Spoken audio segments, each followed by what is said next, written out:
roolkii aan lahayn waxaan uga gaabinaynay mar walba oo u qaban weynay inaan dhowraynay inaan wax crisis ka imanin hadda iyo maanta ma diidanin inay doorasho ka dhacdo wadanka laakiin ma qaadan karayno in wixii lanagula ballamay 2005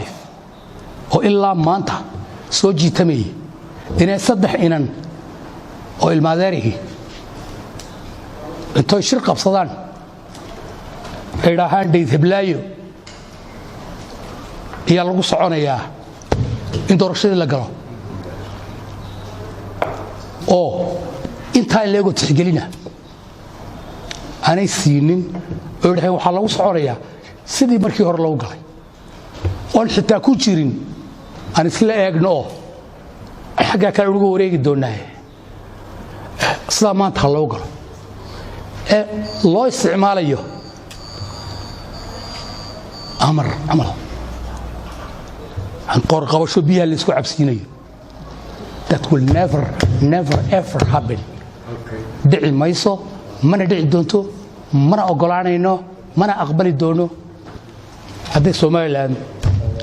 ku baaba'ayso iyo haddii kale awayaan barnaamijkaasi in la qabiyo tira ay ahayd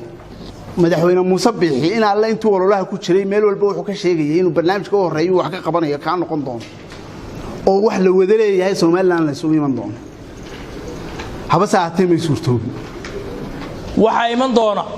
waxaad ogtiin awood qaybsiga Soomaaliland maalin walba minus bay ku jiraan dadka gobolada galbeedka soo jeeda markaad ka soo bilaatid markaan ka soo bilowno inacigaal nin weyn buu ahaa oo wax garad oo wax badan xeerinaya daayirayaal ay mid minus baa ku sii dhacay waxa yimid Siiraayo minus baa ku sii dhacay waxa yimid Muuse Biixi waa maalintay ugu darnayd bay maraysaa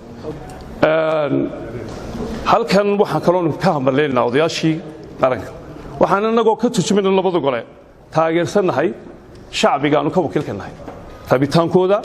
hadday tahay dhalinyarada hadday tahay odayada masiirkani ma noqonayo mid cid looga marti yahay waxbaynu wada leenahay waxbaanu wada samaysanay haddii wixii ay noqotay in cid qoorta iskaga duubto noqon mayso markaad wax sii jiray la tahay waxaan mahadnaq ballaaran u soo jeedinayaa oo aan aad ugu ammaanayaa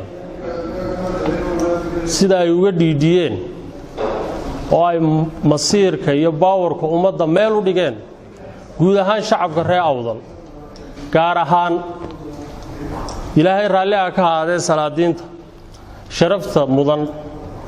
ee gobolku leeyahay waxaan doonayaa inaan toos u carabaabo waxa weeye dhalinyarada masiirkooga iyo awood qaybsigooga waxa weeye maanta muujiyay ee aan ka gaban mahadnaqa ballaaran baan u soo jeedinayaa waxaan u sheegayaa inay xildhibaanadu u soo socdaan gobolka Awdal dhalinyarada waayeelka salaadiinta gobolka iyo guud ahaan inaynu halkaa ku